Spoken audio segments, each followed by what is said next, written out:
We both started tango dancing in our early 20s. Since then, we have been dancing regularly, and Pablo organizes regular weekly milongas in central London and has been doing so for over 20 years.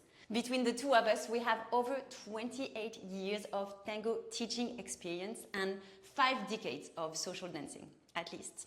So this video is for our younger selves who were just starting out in their tango dancing journey, and maybe it is for you as well if you are in the early stages of your tango dancing journey. We are going to share with you the 5 things we wish we had been focusing on when we were starting our tango dancing journey in order to learn faster and have more fun along the way. We have tips for both, for leaders and for followers, so stay with us until then. Tip number 1 is focus on the quality of your dancing instead of on the steps. So in tango we can do the steps with or without quality. We show you what we mean. So we can do the steps without quality.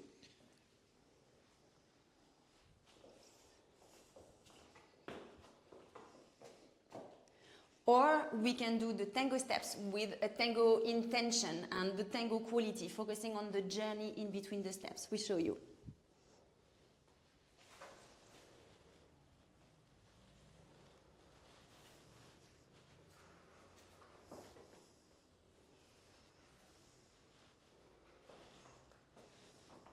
As you could see in the second time that we did this step, the cross, we add more quality. Why? Because we were adding more suspension, we were adding more connection into the step, and we made the steps not to feel empty. Yeah? Because if you just think in the steps, the dance becomes very empty, the steps become very empty. So that's why it's important to start adding more quality in the journey of the steps, to really to dance the journey of each step, and to make a simple step like the cross, to make something beautiful and more sophisticated and more elegant. So here we had the intention towards each other, using the projection, so the transfer of the body to add more power, more groundedness to the steps and change the size of the steps as well, a deep connection in the embrace. All of these elements that make your tango look and feel more tango instead of just recreating steps. This is a job for both the leaders and the followers. The two of us need to know that technique in order to elevate our steps, even the most common ones, take the tango to the next level.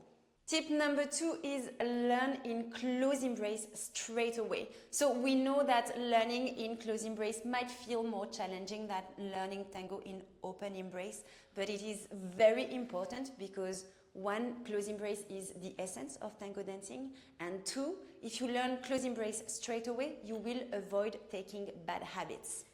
This is very important because we know that sometimes, you go to tango classes and teachers teach the steps in open embrace, and then, of course, you learn the open embrace and then you recreate that in open embrace.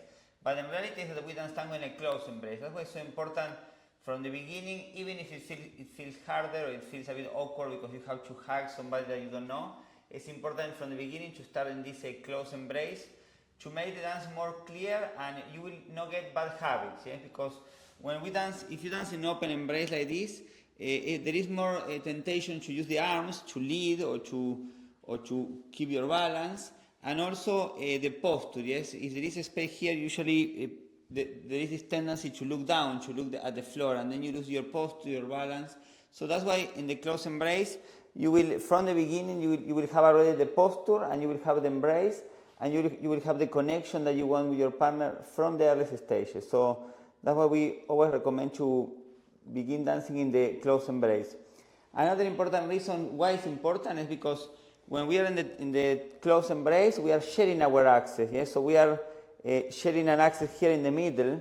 We are not falling on each other, but we are sharing the axis. And when we open the embrace in tango for circular movements, we go back to our own axis. So it's very clear. So this will make the dance more clear because for Anne, for example, if I invite her to go to her axis, she knows that we are going to do a decoration or a hero or something circular. So that's why it's much more clear that when we are in a close embrace, she knows that we are going to walk, we are going to dance, steps more linear, and when we do circular, we are going to go back to our axis. And a good close embrace where all of the points of connections are present. We are both comfortable in the embrace, relaxed, but also present in the embrace, allows us to communicate better. So me as a follower, I receive the information from the leader better and I can communicate, respond to him or her better as well. So this is key.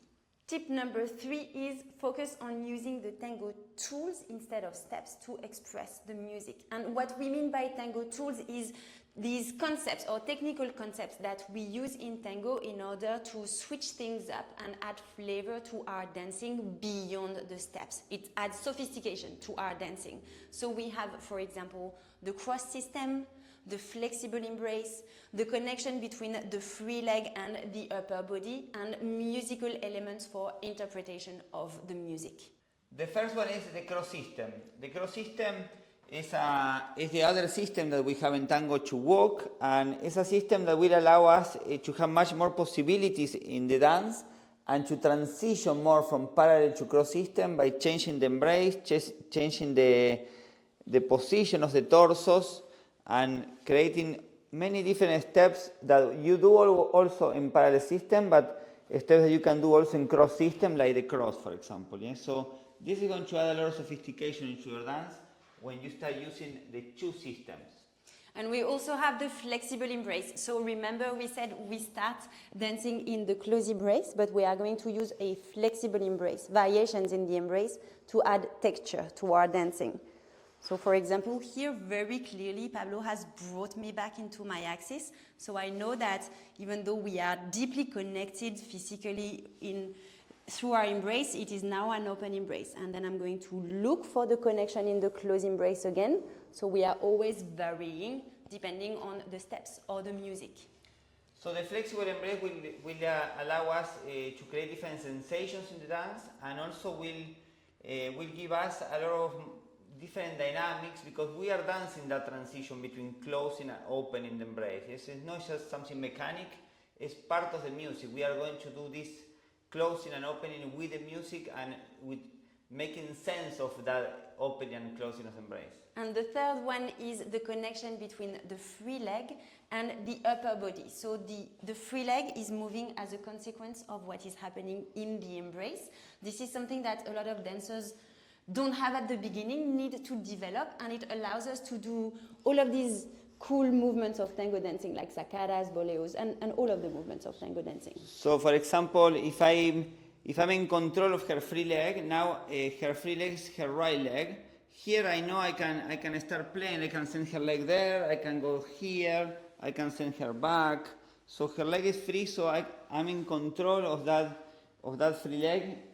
Thanks through to the embrace. Yeah, through the connection that we have in the chest. So this is something that both the leaders and the followers do. Pablo's free leg is also linked with our embrace, and this is what creates these really beautiful, organic, mesmerizing, spiraling movements of tango dancing. And the fourth one is to start connecting your steps to the music by adding suspensions and pausing to your dancing. So this is another important thing, because sometimes tango dancers, they think that they have to be moving every little part of the music, moving all the time. And in reality, in tango, some phrases of the music, some part of the music, we don't move, we don't dance, we are not creating movement. If not, we are suspending. Yes, we can be pausing. Pausing means that we are in one leg, we are not changing the weight, and then we are waiting for the next phrase of the music to start moving again, for example. Or we can just pause in a very simple side step. Here I can propose a pause, and we are pausing together in this journey, waiting for the next part of the music to start moving again. These are all elements that we go deep into in the Tango Confidence online course. So we review these concepts, these elements. We also look into the close embrace, the posture, the walk, the correct dissociation. So if you join us for the Tango Confidence online course, we are going to go much deeper into this with you. Tip number 5 is individual practice. This is really the key to, in the early stages, to really to feel confident in your dance, because we say how you can do a step with your partner if you cannot do alone. So first, the individual practice will give you a lot of body awareness that is really, really important for you to feel confident. No? So, for example, you just put some tango music and you can practice, for example, the dissociation. You can do a side step, you can do an apertura, and you start dissociating with the torso, hips, pivot, for example, and you can keep the torso facing forward, and we do like a forward step, like a forward ocho, and then again torso, hips, pivot, and then you go in the other direction, for example, side, torso, hips, pivot, and the torso remain facing this direction. So make sure always your feet and your hips are facing that way and your shoulders are facing this way. So in this way you are clear, and when you are going to be dancing as a leader or as a follower, you know that the technique, you know where is your access, you know how to use your body to communicate a dissociation in the dance. This is incredibly important. You can start with socks and then move on to your heels or your tango shoes, and it will give you a lot of power and groundedness when you are dancing with someone. So now we show you with tango music, and look at how our dancing, the steps are simple, but our focus is on the quality of the movements and the connection.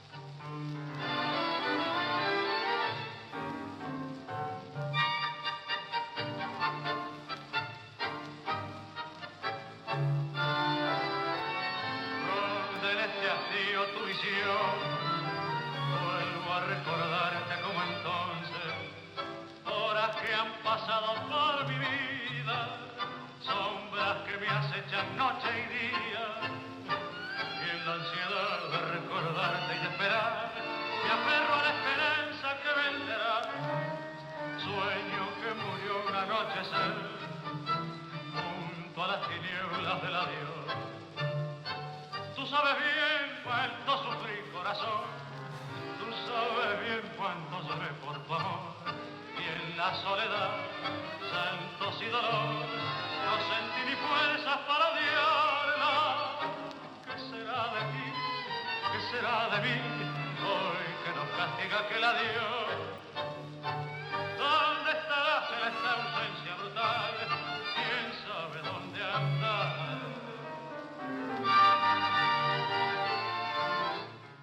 There you have it.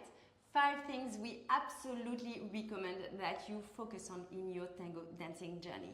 And if you join us for the Tango Confidence Online Course, we are going to go much deeper with you in these fundamental concepts and help you dance much more fluidly, feel much more confident in your tango dancing, and simplify tango technique so that when you go in the dance floor, you know why some movements work and some movements don't, and you are able to correct and have a lot of fun. You want to be the tango dancer that is elegant on the dance floor. You want to be the tango dancer that is musical, that is connected, that everybody wants to dance to. Absolutely.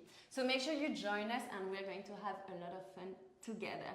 Now, if this video was helpful, please like it and share it with a tango friend, and especially... Please keep learning and keep sharing your dancing, because the world of tango needs your embrace. Yes. See you in the next video. Ciao.